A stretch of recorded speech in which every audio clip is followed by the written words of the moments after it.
The views and opinions expressed by the hosts and the guests do not reflect those of the show, the management, and the company. Hello, sa ako dito, tamang oras mismo po ba ito? Jessica Martinez po ito. Aaksyonan po ba agad natin niya? Ora mismo. Tandaan niyo, ito yung dating airport.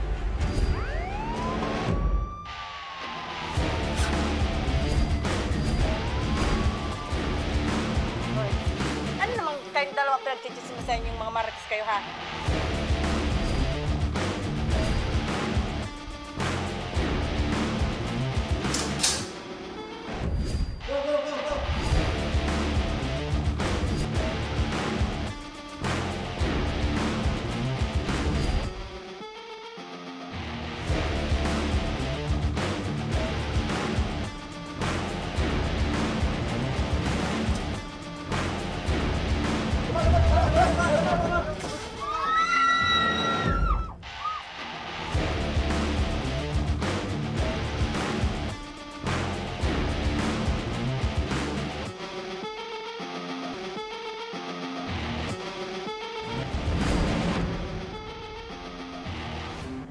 Magandang hapon sa inyong mga ka-aksyon. Live na live tayo ngayong araw ng Biyernes at tuloy-tuloy lang ating pagbibigay ng serbisyo publiko. At live din tayong napapakinggan sa 90.3 Radyo Oragon Sorsogon, 88.3 sa Catanduanes, 90.7 Legazpi City. At live na rin tayong napapanood sa ating YouTube account. Napapanood rin tayo sa Congress TV tuwing alas 7 hanggang alas 8 ng gabi mula Lunes hanggang Biyernes sa Congress TV, Digital Channel 15 sa Metro Manila, Channel 17.2 naman sa Albay at Camarines Sur, Channel 10 sa Masbate at Channel 62 sa GMA for the Box. Umpisahan na natin ang ating tabang ora mismo. Eto mga ka-aksyon para sa ating unang bibigyan ng aksyon. Kasama natin ngayon via Zoom si Congressman Saldico ng Ako Bicol Party List. Magandang hapon po sa inyo, Congressman. Ay, magandang hapon sa iyo, Renis, si Joshua, and sa lahat ng staff ng Tabang Ora mismo, and sa lahat na nakikinig na ating mga kababayan sa Bicol, sa Gabos na Bicolano. Marahay na aldaw po sa Indogabos. Opo. Kong, kasama ko po ngayon si Nomer Corporal. Kong, magandang hapon po sa inyo at alam po namin na despite po ng inyong pong busy schedule ay naandito pa rin po ang inyong kagustuhan na makatulong sa ating mga kababayan. Yes, marahay na aldaw sa inyo, Nomer. Marahay na aldaw sa ating bisita sa Tabang Ora mismo. Opo, thank you, Kong. Ito po, Congressman, lumapit po sa ating tanggapan si Mayra Balmes, 35 taong gulang mula sa Del Gallego, Camarines Sur. Ang kanyang hinaing ay ang bala na nasa kanyang binte na kanyang natamo noong nakaraang taon matapos silang malooban sa kanilang bahay at mapatay ang kanyang asawa. At sa pagkawala ng kanyang asawa, hirap siyang buhayin ang kanyang 4 na anak. Makakausap natin sa telepono si Ma'am Mayra. Magandang hapon sa iyo, Mayra. Magandang hapon din po. Opo, kumusta ka na, Mayra, ngayon?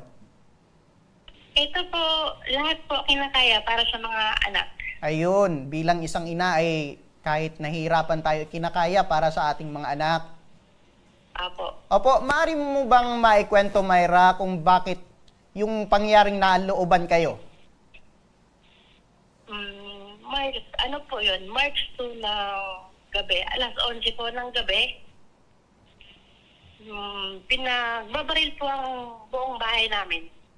And then, natamaan po yung asawa ko. Pito po ang tama. At ako po ay isa. Saka po yung anak kong panganay ay isa din po. Opo. Ito po ba, Nanay Mayra, ay habang kayo ay natutulog nung pumasok po itong gunman? Opo. Yun naman po talaga, hindi po nakapasok. Kaya po yung tama ay kung saan-saan po sa amin tumama. Hindi po sila nakapasok. Sa labas po lahat sila nagpaputok. So, sa labas po ito, nagpaputok itong mga gunman?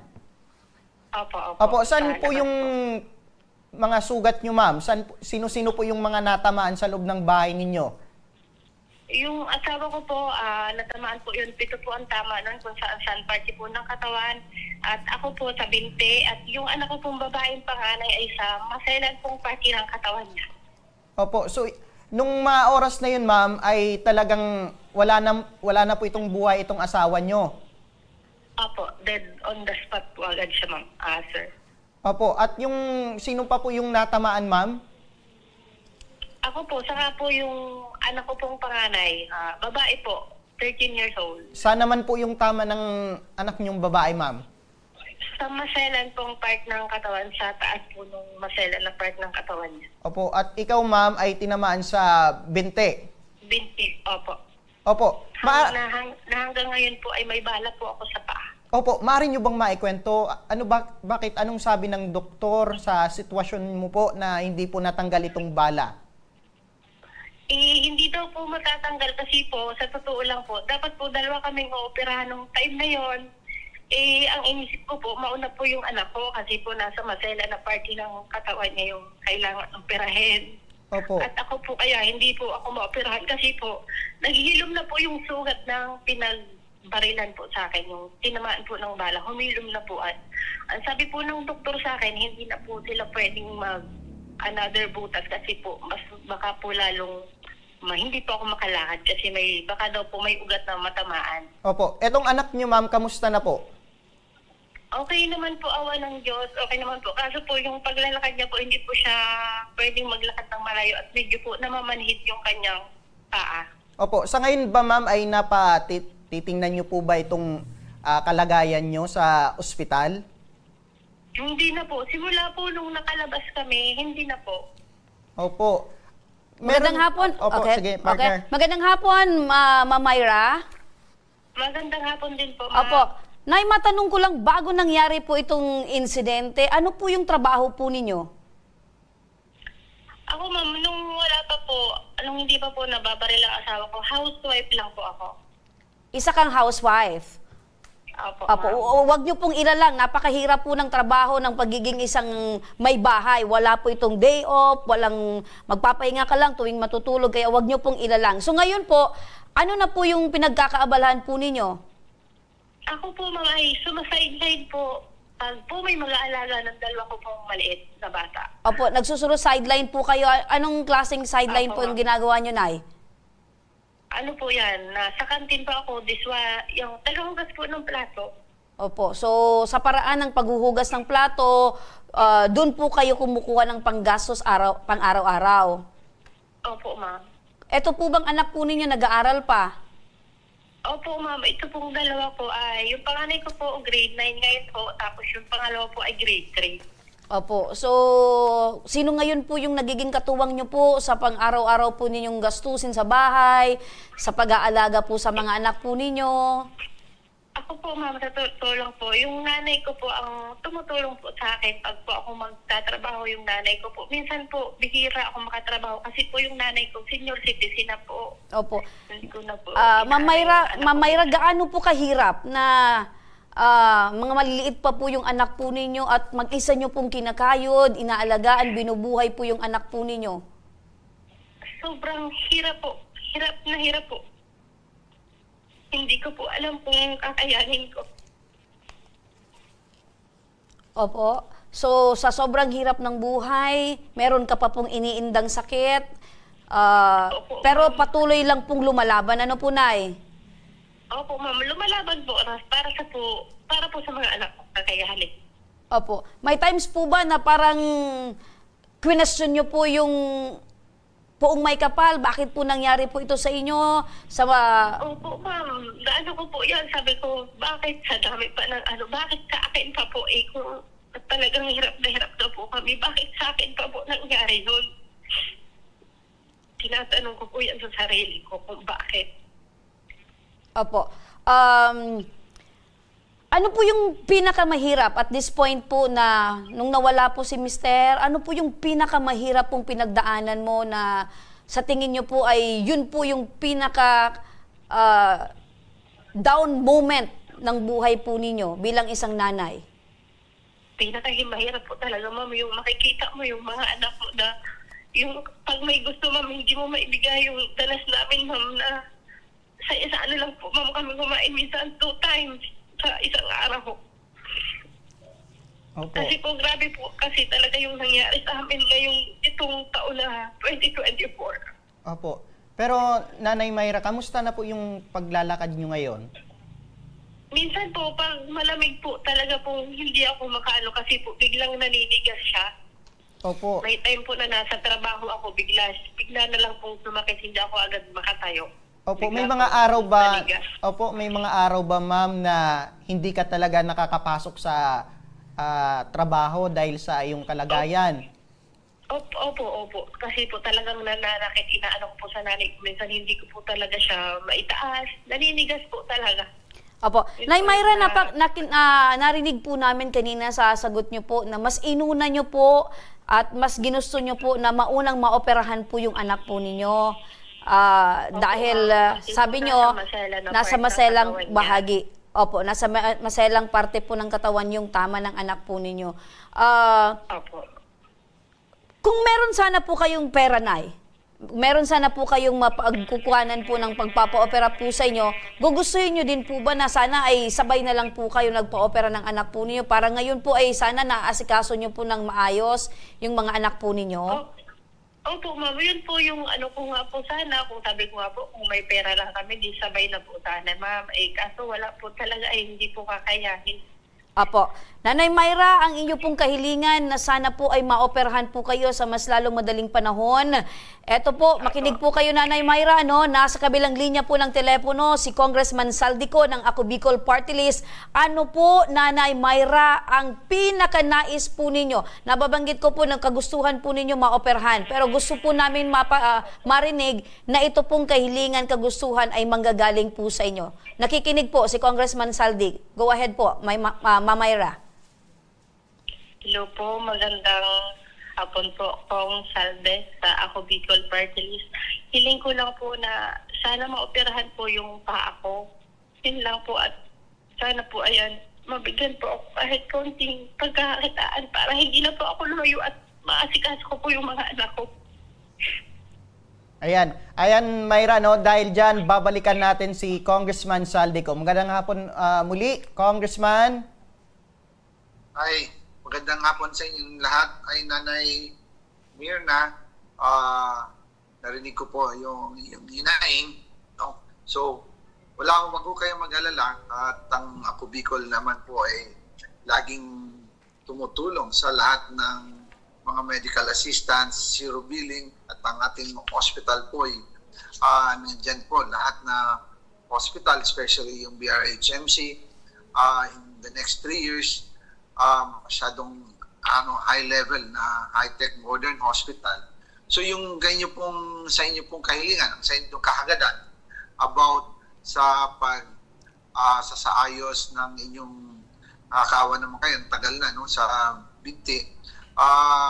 Wala po kayo mag-alala, sagot po namin yan sa Ako Bicol at pabigyan namin ng instruction namin mga staff na mapasyalan kayo para maisagawa sa lalong madaling panahon.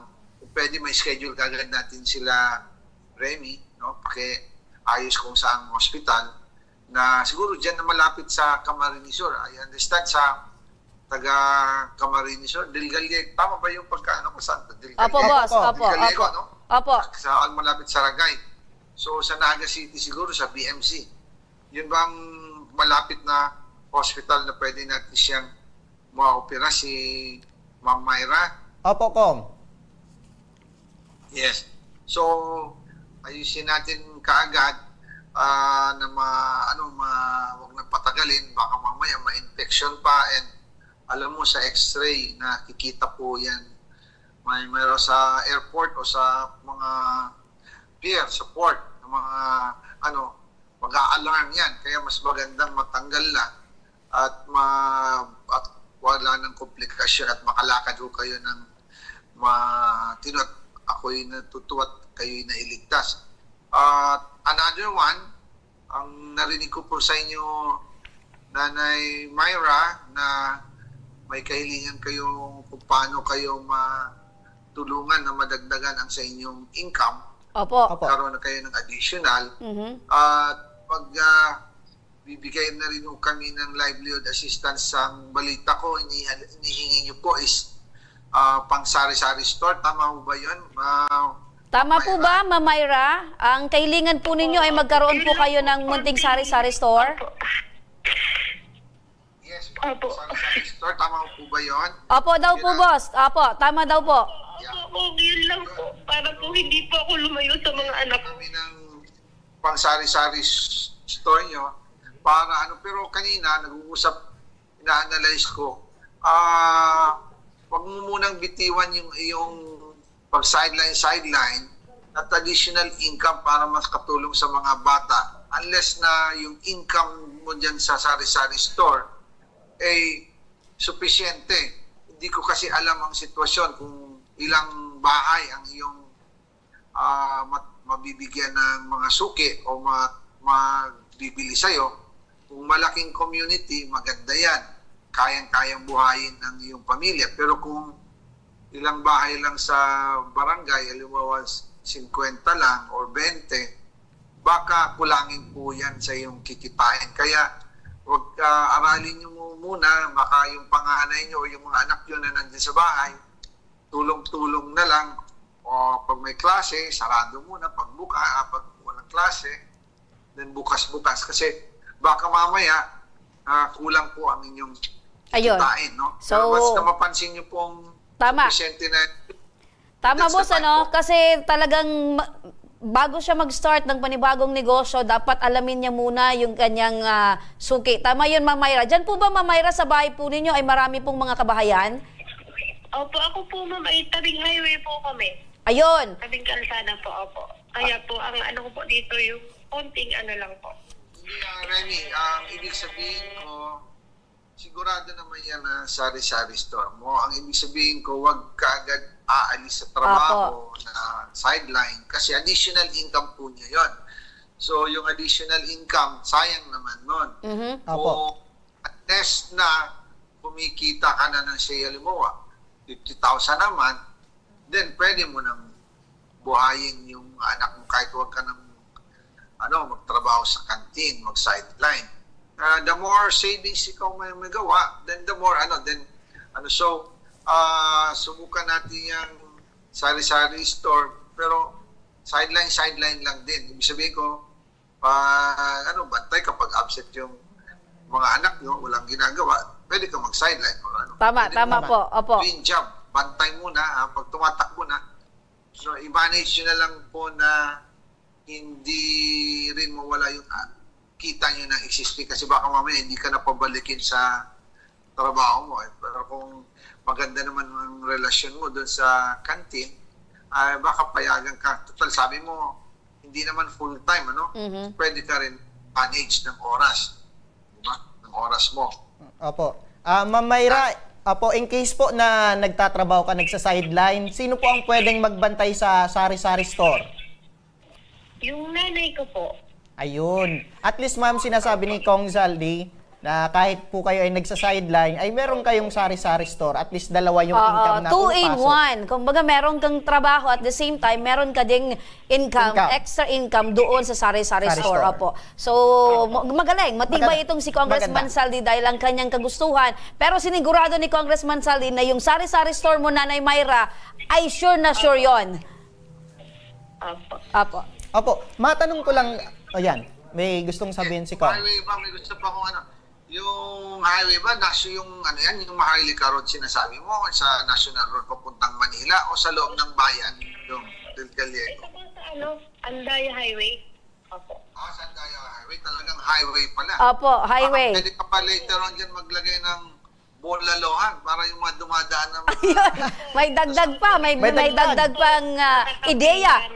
Opo. Pinakamasarap dyan na madaanan ng mga along the way, pag inaantok na or gustong kumain, mahaluan natin ng masasarap na Bicolano foods, no? Ayun. Express po. So, pwede yan, additional yan. Kung ang ganda ng lugar nyo, Nanay Mirna, kung medyo, pwede natin paano. May tubig ho ba kayo sa area nyo? Saan kayo kumukuha ng tubig? Poso? Sa Poso po. Sa Poso daw po, Kong. Sa Poso, kumukuha sila ng tubig po. Kumukuha kayo ng tubig. So, meron ka namang source of water. Malapit lang sa bahay mo. Opo. Malapit lang po. Ano po yun, Nanay Mira? Medyo mahina yung ano. Malapit lang po kami sa tubig. Malapit. Gaano kong kalayo? Opo. Ano lang po, sa kusina lang po. Pagbukas po ng pinto, parang 5 hakbang po kung ito na po, may poso na po kami dito. Ayan, 5 hakbang daw po, boss. 5 hakbang daw po sa kanilang kusina, doon na po yung source ng tubig. Okay. Malapit lang. Good.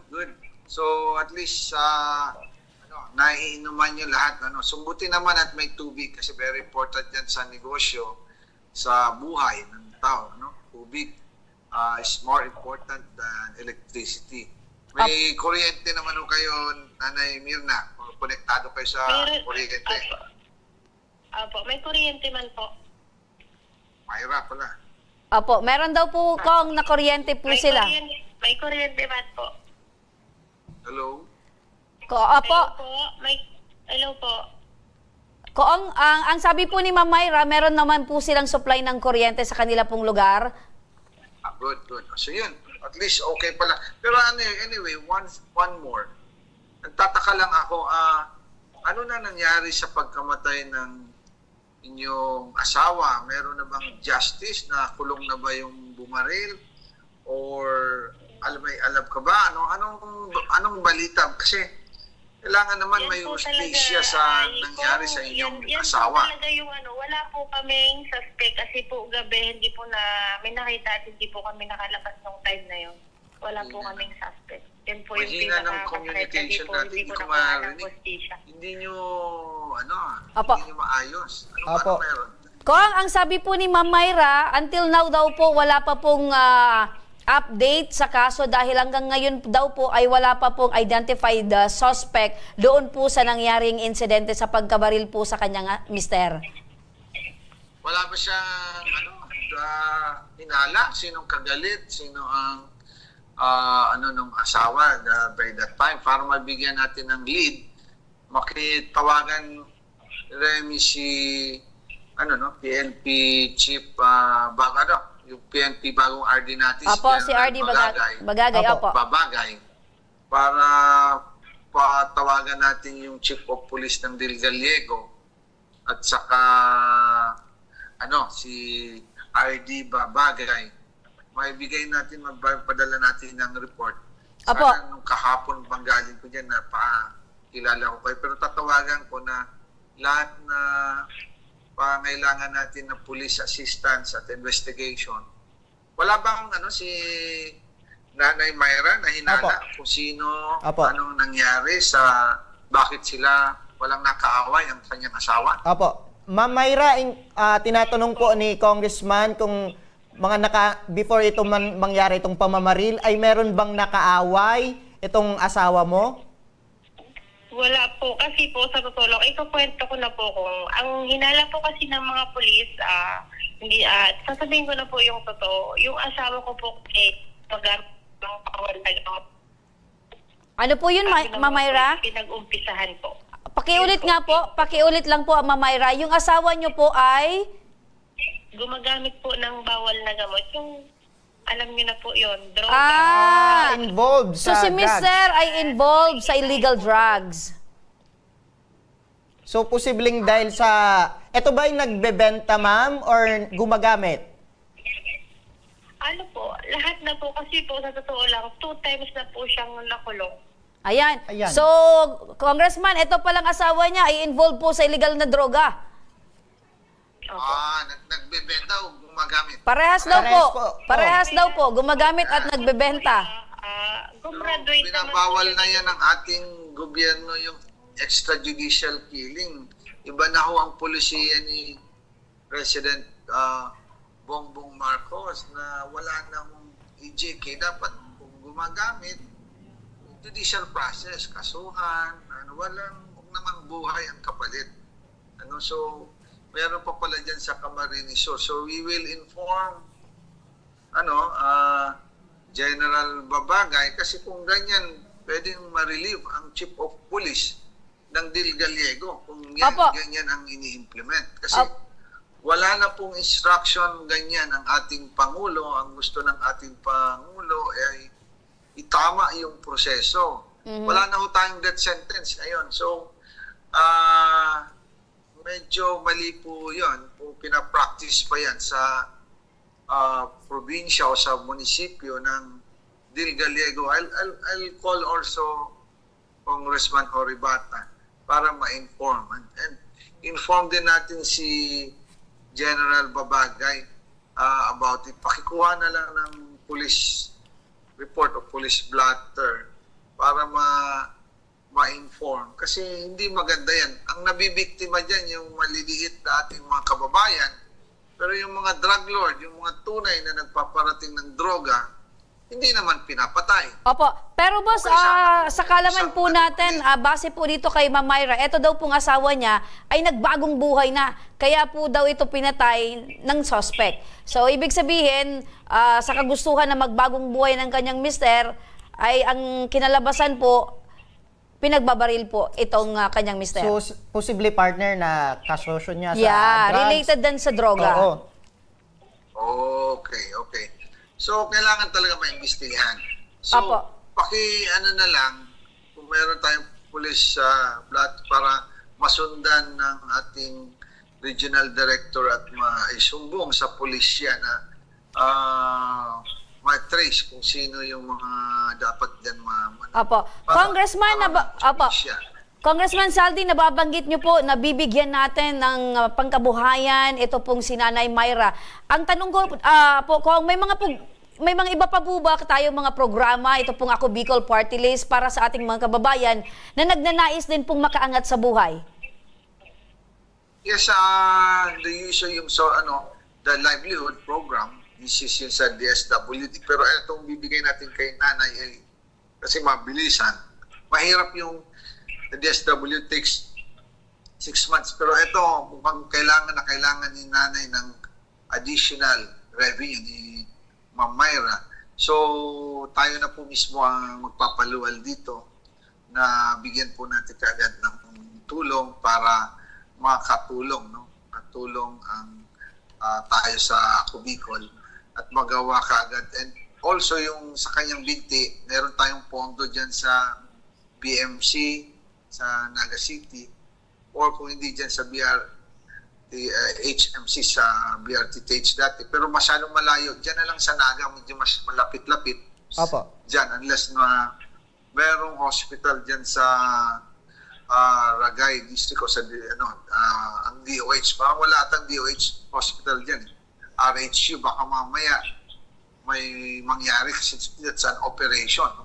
So, mas maganda para for your safety, Nanay Myra, Ma'am Myra, dyan na lang sa Bicol Medical Center.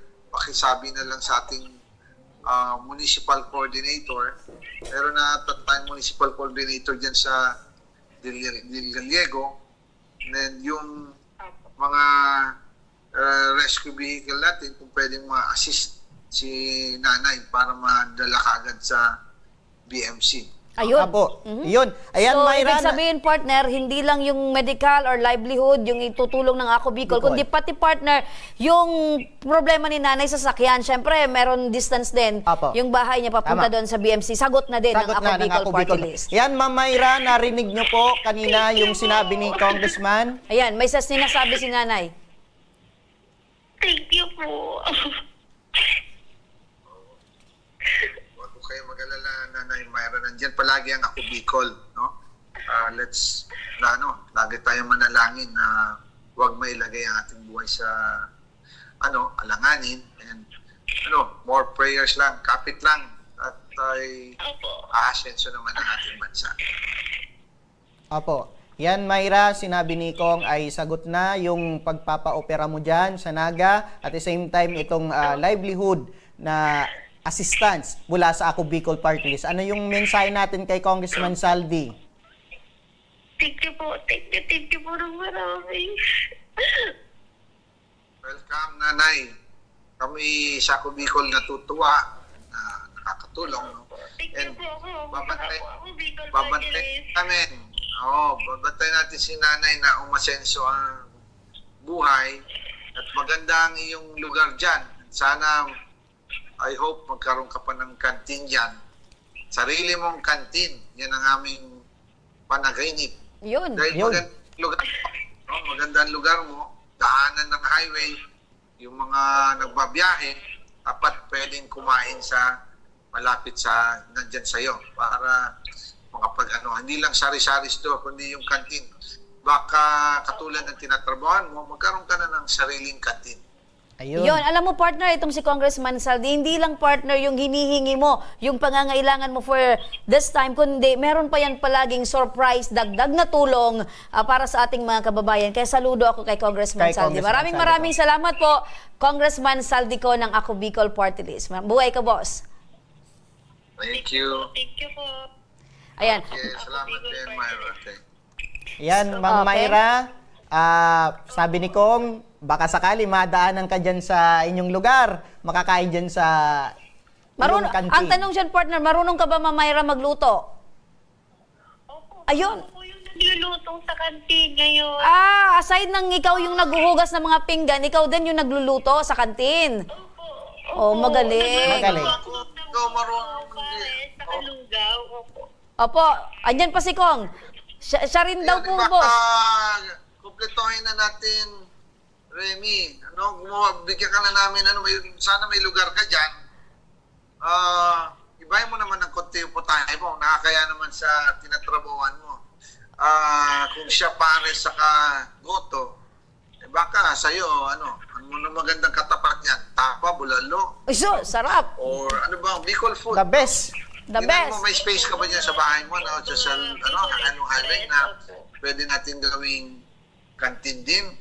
Malapit ba yan sa'yo na kantin? Opo, kantin.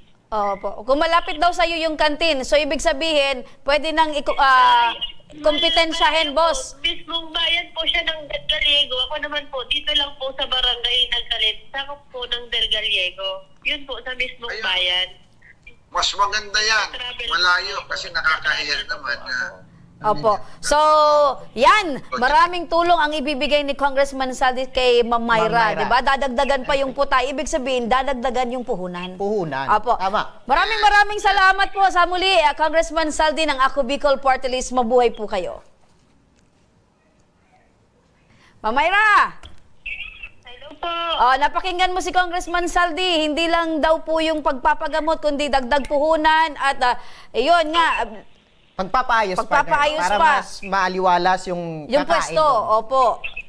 Yan, Myra, hintayin mo po ang aming team upang ihatid sa inyo ang tulong mula kay Congressman Saldico at katuwang din ang aming program, ang Gardenia Philippines. Ayun, so ibig sabihin, partner, meron pang tinapay. Yes, partner. Tinapay pa lang kahit walang palaman. Masarap! Opo. Apo. Kahit walang palaman, masarap. Yun! Maraming salamat po, Nanay Myra, no? At patuloy din po ang inyong panalangin na sana po kayo po ay gumaling na. Opo. Salamat po. Maraming salamat po sa team po ng Ako Bicol at lalong-lalo na po kay Kong Saldico. Ayun. Isang kababayan na naman natin. Yan, isang kababayan naman natin, partner, ang nabigyan ng Natulungan. bagong pag-asa dahil dito, partner, sa tulong na ibibigay ng Ako Bicol Party At List. mula yan mismo kay Congressman Saldico. Iba ka, Kong. At sa pagbabalik ng tabang ora mismo, 7 katao na lambat ng PDEA Albay matapos ikasa ang bypass operation sa Legazpi City. At sa ating weather update, binaha ang ilang parte ng Bicol dahil sa bagyong Krising. Ang lahat ng yan, mamaya na. Kaya huwag kayong bibitaw at magbabalik pa ang tabang Ora mismo.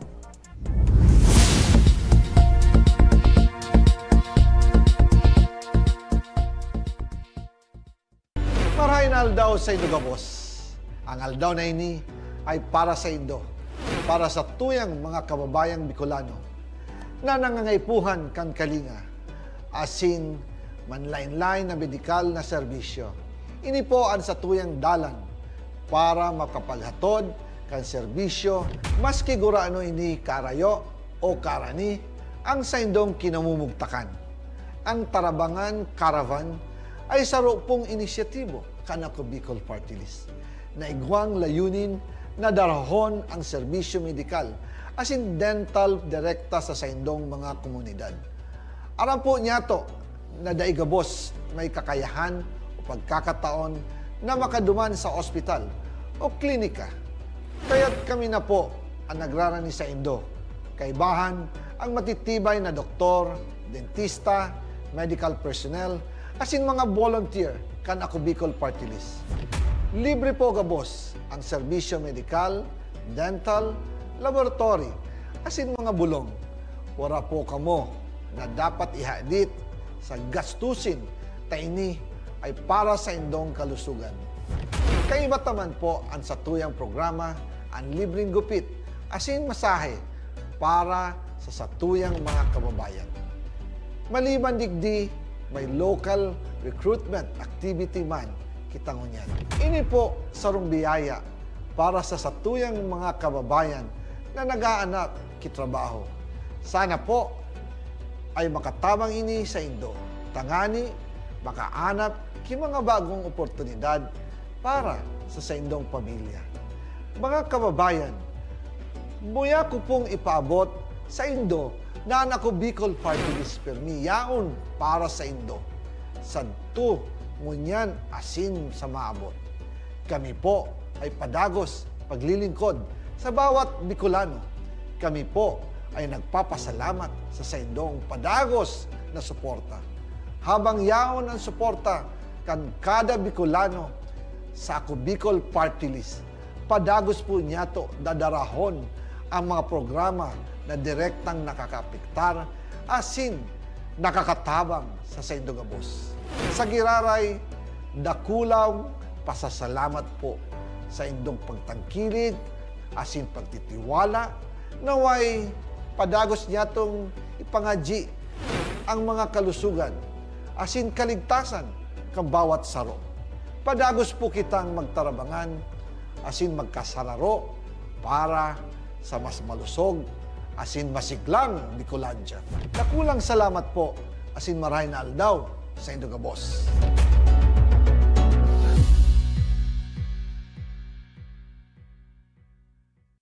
Daan-daan na po ang mga nakapagtapos at may mga kanya-kanya ng propesyon. Sa kanilang pagpupunyagi, walang masidlan ang kanilang mga ngiti. Yun at sa Gabos, nagpapasalamat po ako sa AKB. Gusto ko lang po magpasalamat sa Ako Bicol sa opportunity na tigtatao po araw po sa kuya na estudyante. Dahil naandyan lang, katuwang lagi, Ako Bicol, katabang na, kasurug pa. Hindi rin nagpahuli sa pagtugon sa mga pangailangan ng ating mga healthcare workers at mga frontliners. Sa simula pa lang nitong pandemya, hanggang sa ngayon, walang humpayang pagtulong. Ay, nagpapasalamat po ako sa pagtaunin tabang hali sa Ako Bicol Party List. Salamat kong dakula sa duwang congressman. Tayo nakakatabang sa muya sa gabi. Maaasahan, Ako Bicol, katabang na, kasurug pa. Tucked away in the province of Albay, known for its perfectly shaped Mayon volcano, Missibis Bay Resort, a locally owned 5-hectare private island resort. The resort is ready for all those looking to balance tranquility and adventure. This tropical destination is where guests can either choose to relax under the palm trees or have an adventure under the sun. It features modern and luxurious rooms and villas, recreational facilities, and sophisticated services.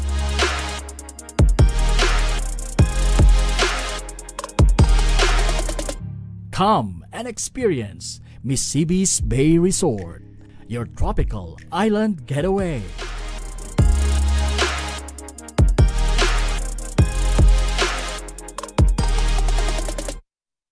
Problema sa tubig, agarang binigyang solusyon. Nagpatayo ng mga solar-powered water supply system sa mga liblib na lugar. Libre, malinis at maaasahang supply ng tubig 24/7. Dakulaon ng pagpapasalamat niya mo. Dahil may ikamalilinwan habang kami nabubuhay. Dakulaon ining tabang para sa gabos na tao digdi. Salamat po. Para sa ating mga kababayang nasa laylayan, Ako Bicol, katabang na, kasurug pa. Libo-libo na ang mga nabigyan ng tulong medikal. Bata, matanda, Kahit sino man, lahat ng mga may karamdaman, may maaasahan. Nagpapasalamat sa Ako Bicol Party List. Hindi po namin makakalimutan ang tulong na dinala ninyo dito sa aming bayan. Maraming salamat po. Dahil iisa lang ang tunay na nagmamalasakit. Ako Bicol, katabang na, kasurug pa.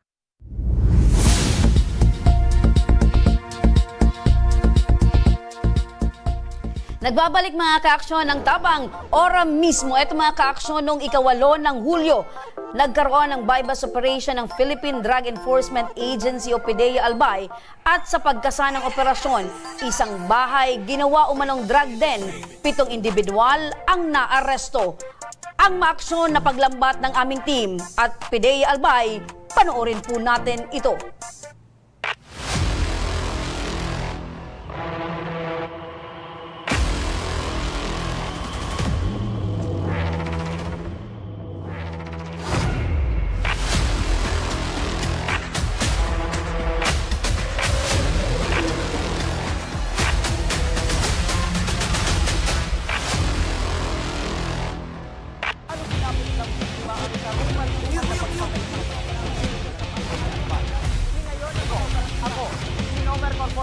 At ito Lamban.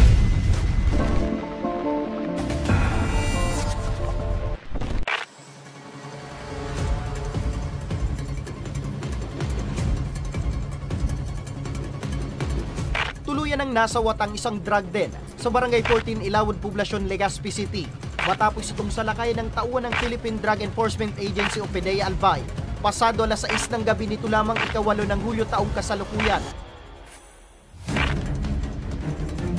Nalambat sa operasyon ang 7 individual kasamang isang criminology student at ang 45 anyos na si Joseph Añasco o alias Seth na main target sa operasyon.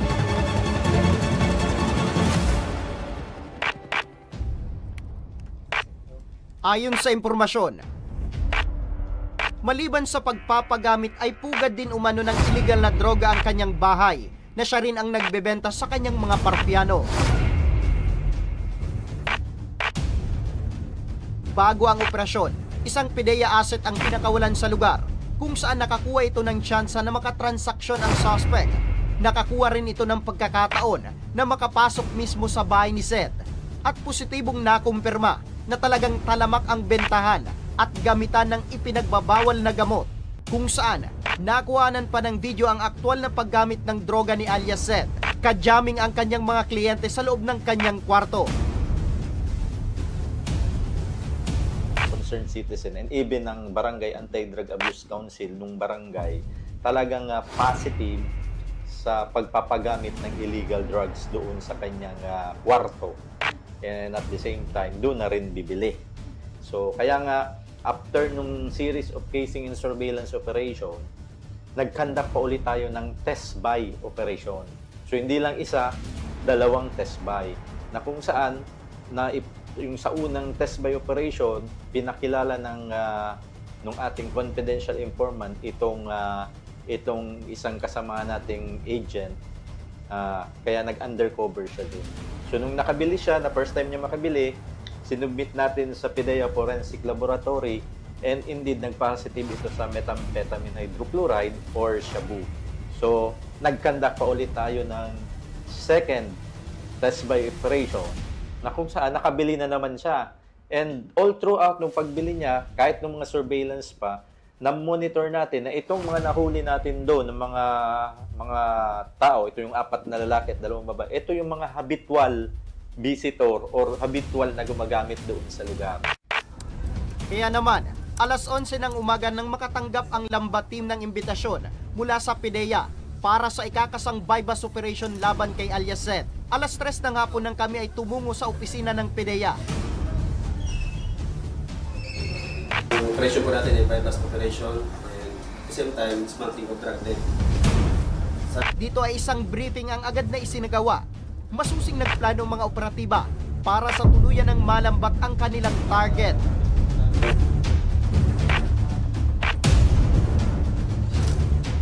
Eksaktong 5:00 ng hapon nang kami ay tumulak kasama ang tauhan ng PDEA at Legazpi PNP.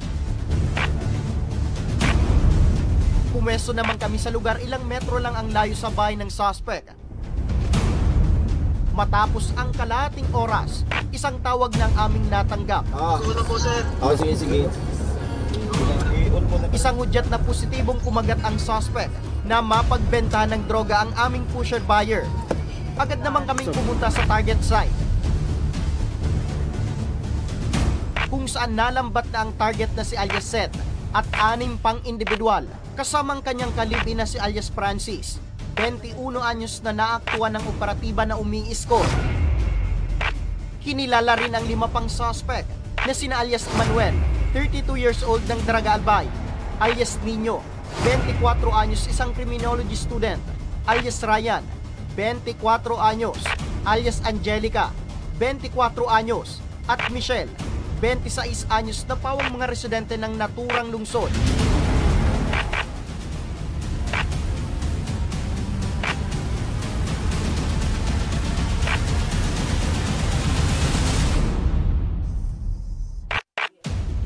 Hindi rin nakaligtas sa aming kamera ang nagkalat na mga drug paraphernalia sa loob ng kwarto ng suspect.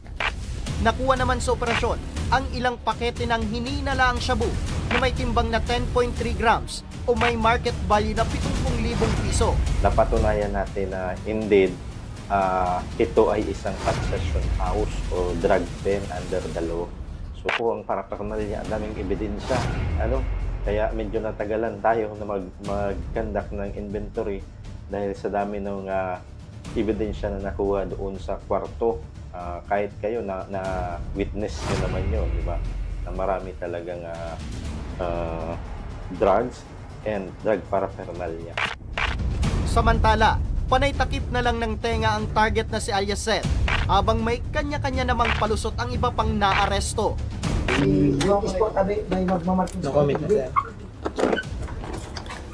Nagatambay talaga po ako dito. Ikaw, day ka man sir nagagamit? Dati po.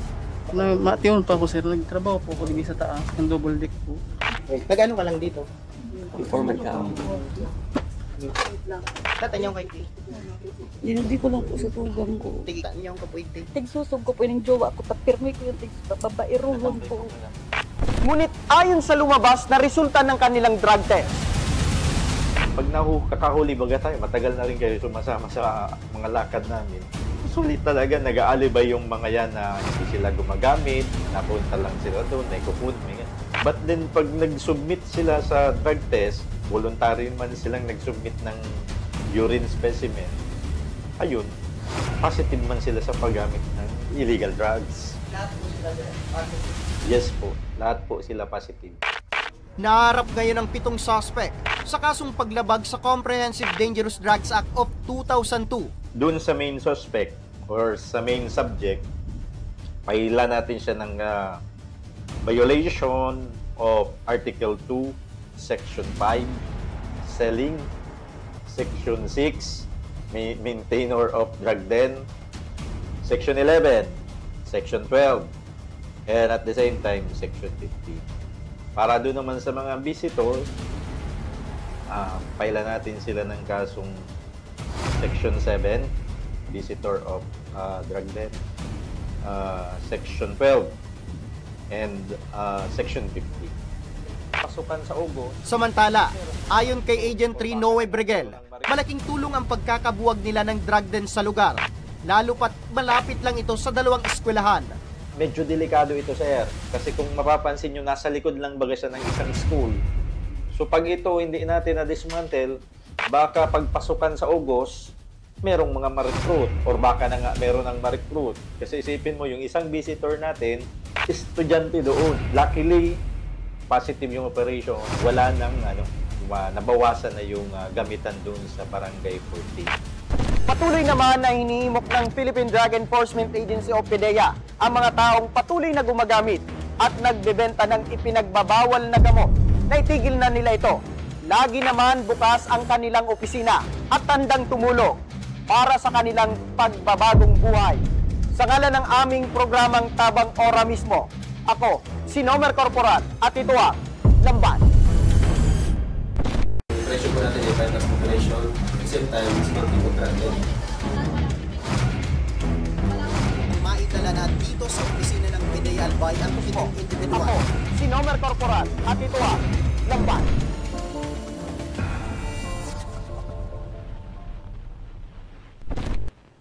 Yan mga kaaksyon ang matagumpay na bypass operation ng pinagsanib puwersa ng PDEA Albay at Legazpi PNP kasama ang Lambat Team. Ayan, congratulations sa PDEA Albay at syempre sa Lambat Team dahil isa na naman partner na grupo ng mga kabataan.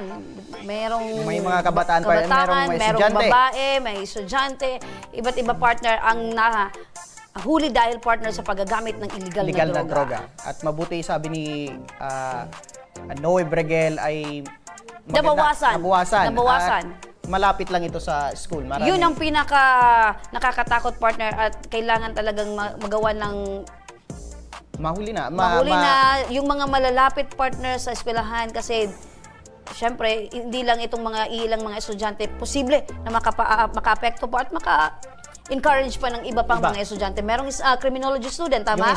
Yun. Ayan. At magsilbing aral sana ito sa patuloy na gumagamit at nagbebenta ng illegal na droga na itigil na nila ito. Yan. At para sa ating tabang weather update, ilang bahagi ng Bicol Region dahil sa bagyong Krising. At para sa bagong update na ito, makakausap natin sa telepono si Dan Trayupante, ang weather forecaster ng Pag-asa Southern Luzon. Magandang hapon, sir. Yes po, good morning po sa ating lahat at sa ating mga kapapakinig. Ngayon na Biyernes, July 18, 2025, yung binabantayan po natin na bagyo na nasa loob ng Philippine Area of Responsibility. Kung may pangalang bagyong Krising ay na-intensify po ito into tropical storm category kaninang madaling araw. Ang sentro ng tropical storm Krising ay tinatayang nasa layang 195 kilometers east ng Tuguegarao City, Cagayan. Ay taglay ito na lakas ng hangin na umaabot ng 75 kilometers per hour malapit sa gitna, bugso ng hangin na hanggang 90 kilometers per hour. Kumikilos po ito west-northwestward sa bilis ng 25 kilometers per hour at yung radius na po is 500 kilometers. Inaasahan po natin na itong bagyong Krising ay mag-intensify into severe tropical storm category by tomorrow morning or afternoon. Posibleng mag-land po ito sa kalupaan ng Cagayan or Babuyan Island ngayong hapon or gabi. Ina-expect po natin na ito ay lalabas ng Philippine Area of Responsibility bukas ng hapon. Samantalang sa ngayon po ay wala po tayong nakatahas na tropical cyclone wind signal sa anumang probinsya ng Bicol Region. Subalit dahil sa bagyong Krising, ito ay magdadala ng malalakas na mga paulan sa iba't ibang probinsya ng Bicol Region. Sa ngayon po, pinapayuhan po natin ang publiko, ganyan din po yung mga nasa disaster risk reduction management office na patuloy na i-monitor ang weather conditions at sabantang pagbaha at pagsulong ng lupa. Okay, so nabanggit na partner ni Sir Dan na bukas lalabas ng Philippine Area of Responsibility itong si bagyong Krising at ngayon walang signal sa Kabikulan. Kahapon partner, nagkaroon ng signal sa Kamsur, Kamnorte at sa Virac. Signal number 1 sila. Magandang balita yan dahil wala na ngayong signal dito sa Kabikulan. Sir Dan, aside po no, nabanggit nyo din po na makakaranas pa rin ng pag-uulan, bugso-bugsong pag-uulan dito sa Bicol Region. Pero bukas po ba, kasama ng paglabas ng Philippine Area of Responsibility itong si bagyong Krising, after that, makakaranas na po ba tayo ng ganda ng panahon?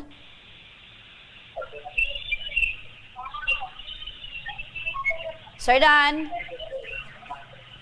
Okay, nawala na partner si Sir Dan. Ang pinaka-importante partner, wala na tayong signal na nararamdaman dito sa Bicol Region. Pero pinag-iingat pa rin partner yung ating mga kababayan, lalo na doon sa mga low-lying areas at doon sa mga kabundukan, yung bahay. Kasi meron nang naitala na mga landslide dito sa Legazpi, sa probinsya ng Albay. Kaya mas mabuti na mag-ingat tayo. Especially yung mga bahay natin ay nasa kabundukan. So mag-ingat po tayo. At kung hindi naman importante yung mga pupuntahan, lalabas ng bahay, better stay at home. Kung lalabas naman, magpasiguro ng payong or raincoat para makaiwas tayo sa anumang sakit. Yan, nandyan pa sa kabilang linya ng ating telepono si Sir Dan. Sir Dan, ano na lang po yung payo po ninyo sa ating mga kababayan para po makaiwas mga problema, anumang pong aksidente? Yes po, natayuan po natin since yung forecast po natin so today is 100 to 200 millimeters of rain dito sa Camarines Norte at Camarines Sur. Sa Albay po is 50 to 100 millimeters of rain sa Albay, Sorsogon, Masbate at Catanduanes. Since ang forecast po natin ay Halangkaw po, possible po Igoran pa po yan at siya hanggang Bangi. Padagsa po, inaantabayan po yung mga weather condition na to para ma-inform na po sa public ang hurricane talaga. Padagsa po kami pag-coordinate sa mga local disasters sa basta management offices para sa warning o yung basta na sa aming possible na kapatid. Apo, Sir Dan Triumphante, maraming salamat po sa inyong latest update at sa mga susunod pong weather update, makikibalita na lang po kami. Maraming salamat, Dan Triumphante, ang weather forecaster ng Pag-asa DOST Albay. At yan mga kaaksyon, ang mga reklamong ora mismong binigyang aksyon at tugon ngayong hapon. At para sa mga nagnanais na humingi ng tulong sa aming programa, panoorin po natin ito.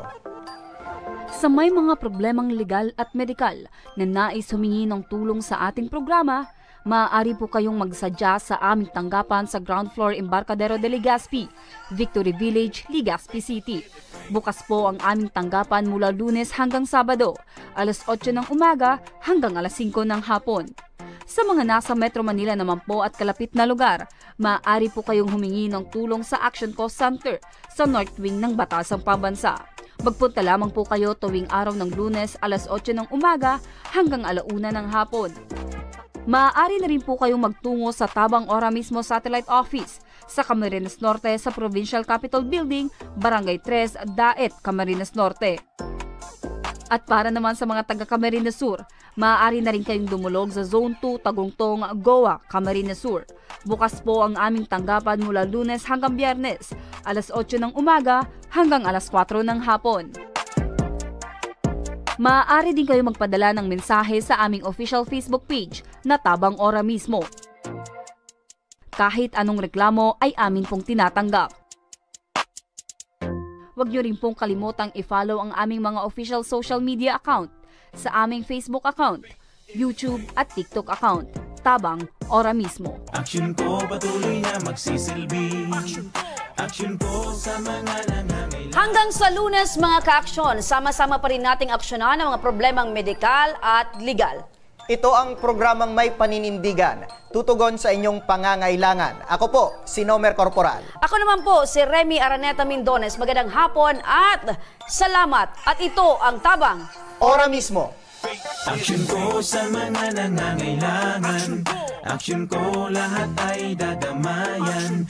Noon at ngayon tayo'y sinamahan. Action ko patuloy na magsisilbi. Action ko sa mga nangangailangan. Action ko lahat ay dadamayan. Noon at ngayon tayo'y sinamahan. Action ko patuloy na magsisilbi. Isang masipag na pilantropo sa hirap at ginawa.